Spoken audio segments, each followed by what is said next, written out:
నిర్వహించడం జరుగుతుంది.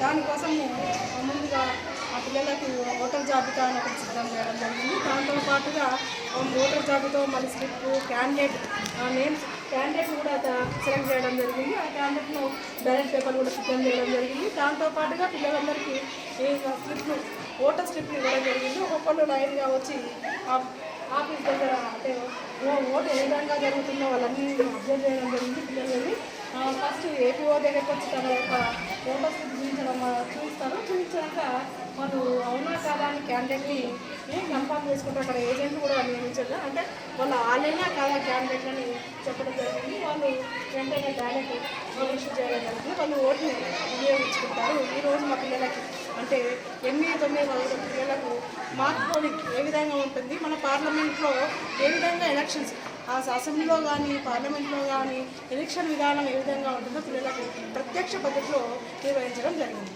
Thank you.